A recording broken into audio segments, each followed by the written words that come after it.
Romanos capítulo 5, a partir do versículo 1.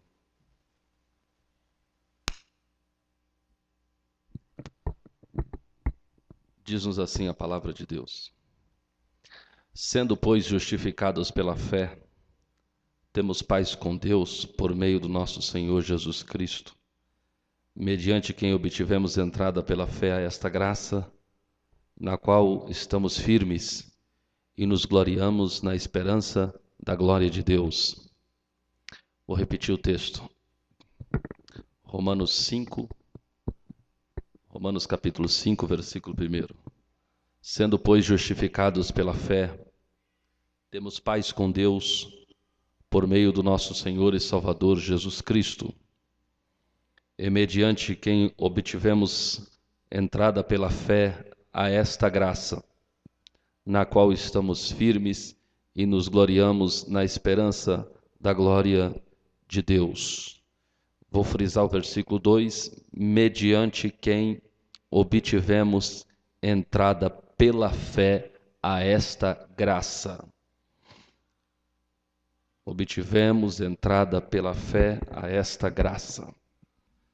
Eu preparei um pequeno esboço aqui e gostaria de ler um pequeno prólogo para os irmãos acerca do que é ética e do que é moral. São duas palavras que parecem ser a mesma coisa, entretanto, elas têm uma diferenciação importante. Eu vou falar devagar para quem, porventura, esteja anotando, para os irmãos terem um conhecimento sobre o significado de ética e o significado de moral. Ética e moral. No contexto filosófico, ética e moral possuem diferentes significados. A ética está associada ao estudo fundamentado de valores morais que orienta o comportamento humano em sociedade, enquanto a moral são os costumes, regras, tabus, convenções estabelecidas por cada sociedade. Os termos possuem uma origem etimológica também distinta. Enquanto a palavra ética vem do grego ethos, que significa modo de ser ou caráter, a palavra moral tem origem latina, que é morales, que significa relativo aos costumes. Portanto, ética e moral, apesar de parecer uma palavra ou palavras sinônimas, na verdade elas têm significados bem diferentes. Eu gostaria de falar especificamente sobre um conceito da ética, que é chamada da ética relativa. A ética relativa versa sobre os chamados conceitos flutuantes da sociedade, ou os conceitos mutáveis da sociedade. Ela se refere aos padrões sociológicos atuais, ou os padrões comportamentais que na atualidade nós vivemos e que são mudados, grandemente influenciado pelo pecado. Os irmãos sabem que a sociedade, ao longo do tempo, algumas coisas deixaram de ser pecado, inclusive, algumas coisas deixaram de ser erradas ao longo do tempo, e assim sucessivamente. Essas mudanças de conceitos e de valores da sociedade, elas são intimamente ligadas ao aumento do pecado. A Bíblia diz que por se multiplicar a iniquidade, o amor de muitos esfriará. Então, com a multiplicação da iniquidade, alguns padrões da sociedade também foram mudados. O pecado transtornou isso. O pecado promoveu esse tipo de transformação, porque o pecado, na verdade, ele tem o poder de denegrir a moral. Vou repetir essa frase. O pecado tem o poder de denegrir a moral do ser humano. Quando o pecado atua na esfera moral, os padrões morais e éticos, eles são mudados. Então, o aumento e o acúmulo do pecado faz com que esses padrões morais e éticos sejam mudados. Então, coisas que há algum tempo atrás era um absurdo de se ver na igreja, por exemplo, hoje tornou-se uma coisa absolutamente normal e comum, porque o pecado e as transformações que o pecado impôs à sociedade e à igreja, porque às vezes a gente quer excluir a igreja da sociedade, mas na verdade a igreja é um extrato da sociedade. Assim como existem erros e pecados e mudanças de comportamento na sociedade, isso também se reflete dentro da igreja.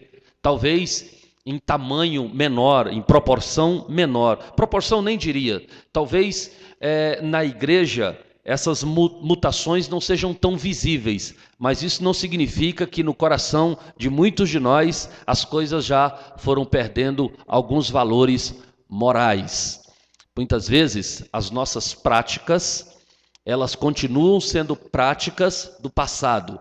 Entretanto, a nossa mente e o entendimento que nós temos de algumas coisas, eles já estão adiantados, de modo que muitos de nós fazemos algumas coisas que aprendemos no passado, mas não por convicção ideológica. Nós fazemos por causa do costume, por causa que fomos ensinados a isso, e que é normal o crente fazer, mas isso não significa que o nosso coração, ele manteve as práticas do passado. O nosso coração já foi atualizado, a nossa mente já foi atualizada, por conta do acúmulo do pecado na sociedade, e nós fazemos parte da sociedade, então a nossa mente já foi mudada, mas as nossas práticas continuam sendo as práticas do passado.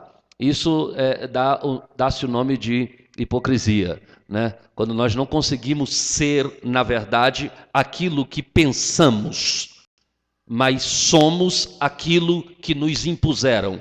Então, quando nós vivemos uma vida a partir daquilo que nos foi imposto, por um costume, por um regimento, por uma denominação, por um manual de regras, então nós estamos sendo, na verdade, hipócritas diante de Deus, porque enquanto o nosso coração diz para fazer uma coisa, a denominação diz para fazer outra. Quando você anda de mãos dadas com a sua consciência e com a sua mente, na pior das hipóteses, ou na melhor delas, você está sendo sincero com você mesmo e sendo sincero com Deus. Agora, quando a sua mente pede para você andar e praticar algum tipo de coisa, porém, a denominação que você está diz que você tem que fazer outra coisa e você faz aquela outra coisa por causa da denominação, você não está sendo fiel a você mesmo.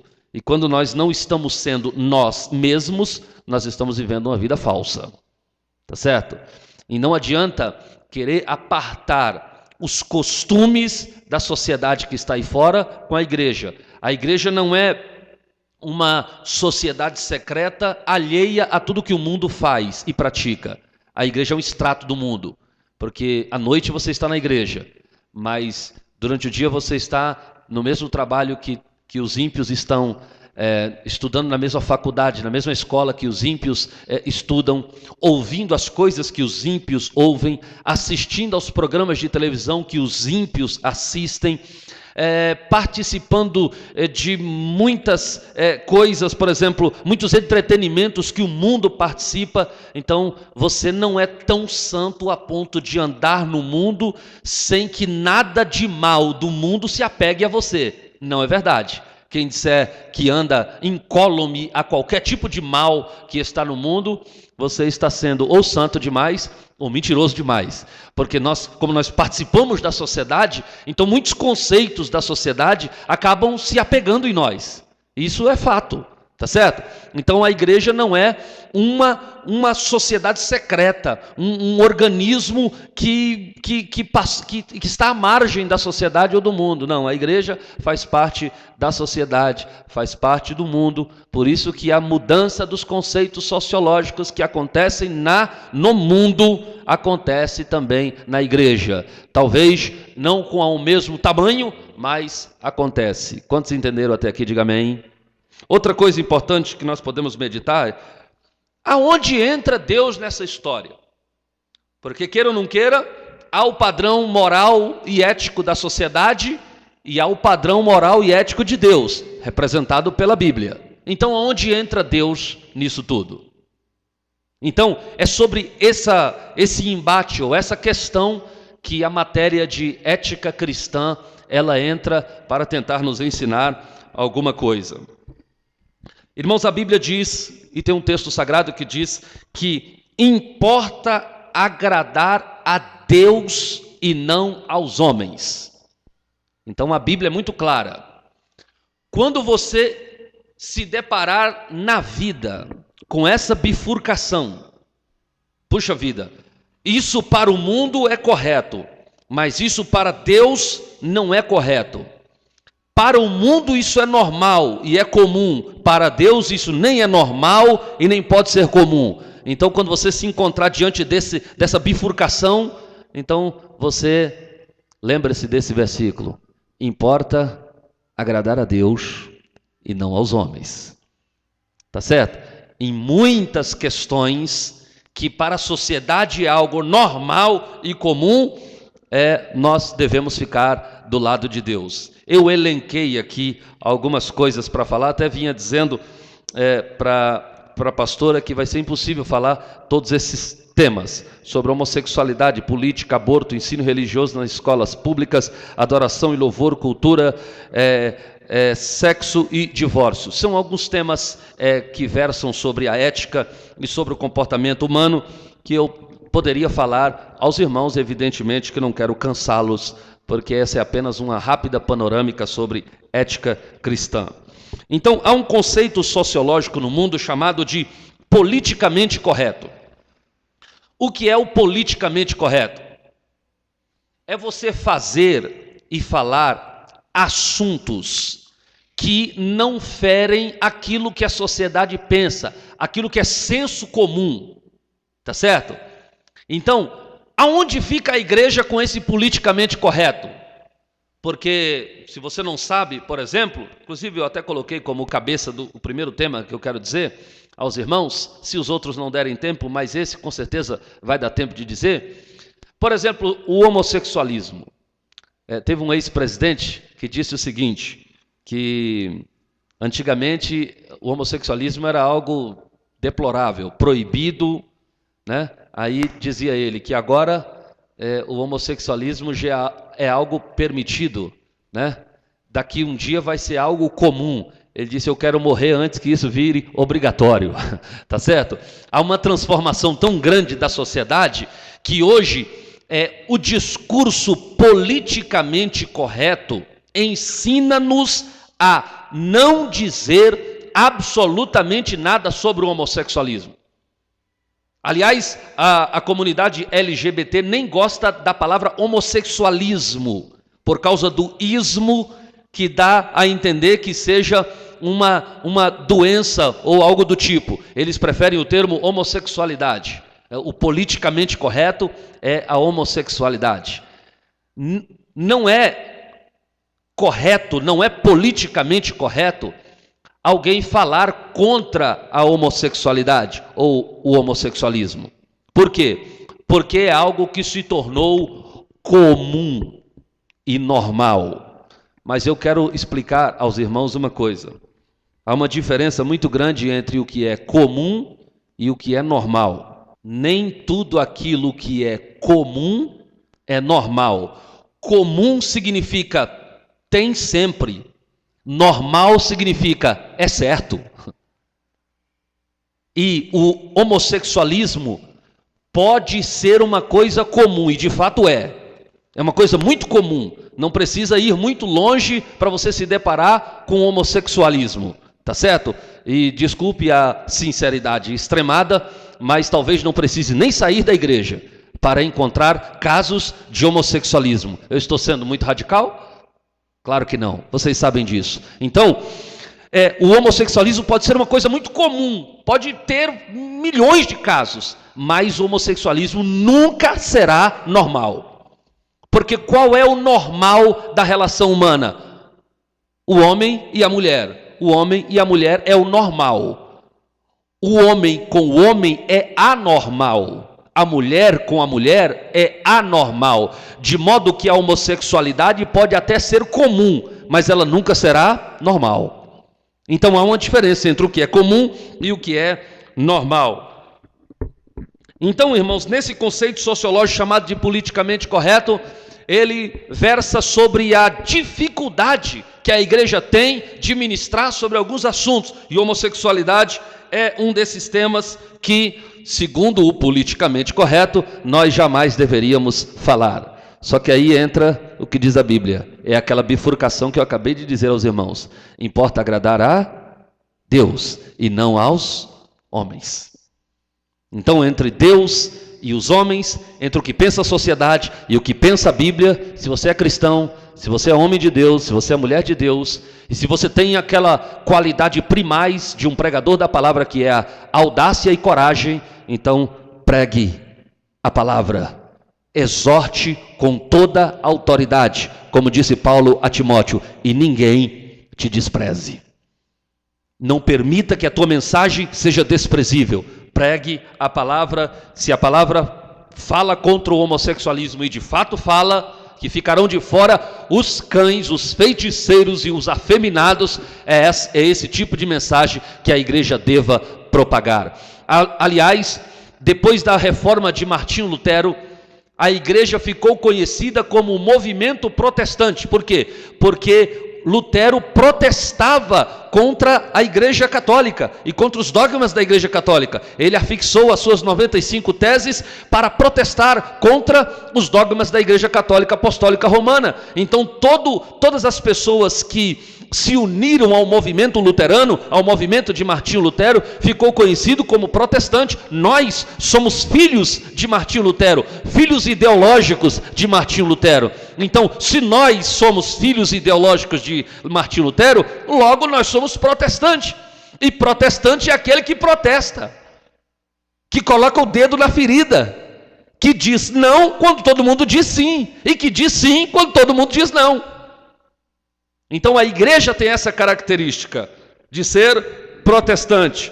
Portanto, diante do politicamente correto, fique com o biblicamente correto. Quem entendeu isso, diga amém. E, em penúltimo lugar, a igreja precisa ter uma posição clara. Preste muita atenção nessa frase. A igreja precisa ter uma posição clara, atual, moderna, mas coesa com a Bíblia. Portanto, a igreja deve equilibrar-se socialmente para manter a ética de Cristo. A igreja precisa equilibrar-se socialmente para manter a ética de Cristo. Como é que nós podemos interpretar esta fala? Nós podemos interpretá-la da seguinte maneira: existe o tempo, existe o local, existe a hora de você expressar as verdades de Deus. O crente precisa ter inteligência, e aliás, a inteligência é a marca do cristão. Ter uma posição clara, ter uma posição moderna, ter uma posição atual, mas que essa posição também seja coesa com as Escrituras Sagradas. Meus queridos irmãos, tem a hora certa de você falar contra o homossexualismo, tem o momento certo de você falar contra o homossexualismo, e tem a abordagem correta que você falará contra o homossexualismo. A igreja precisa ter inteligência. Perceba que nós estamos nesse mundo, e estando nesse mundo, você está sob as leis deste mundo.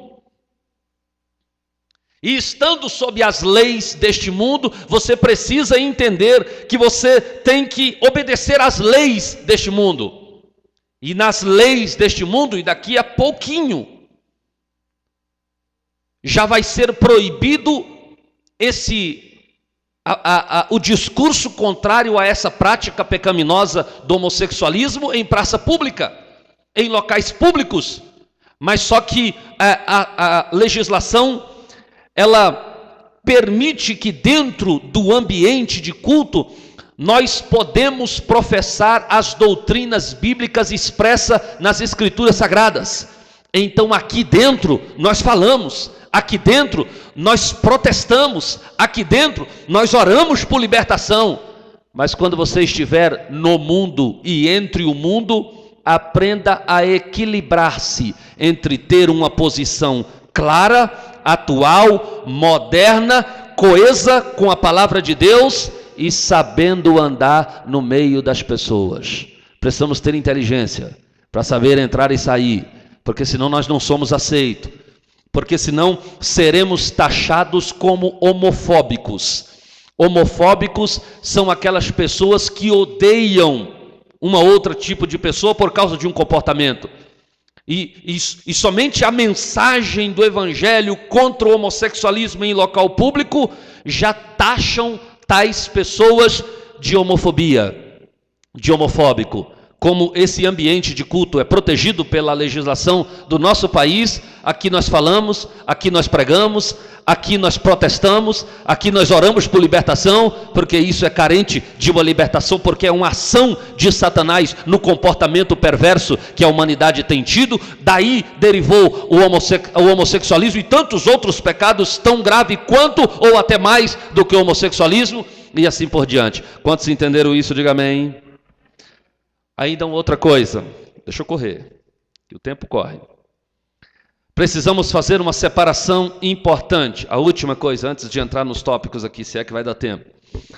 A igreja precisa ter uma ideia clara de que há uma separação muito clara entre a igreja e o Estado. O Estado é uma coisa, a igreja é outra. O país é uma coisa, a igreja é outra. A legislação do Estado e do país é uma coisa, a legislação da igreja, que é regida pela Bíblia, é uma outra coisa. Eu estava assistindo ontem uma palestra do presidente americano Barack Obama, e os irmãos devem conhecer a história do Barack Obama. Ele tem uma orientação protestante, cristã, e ele é advogado, e ele estava numa igreja.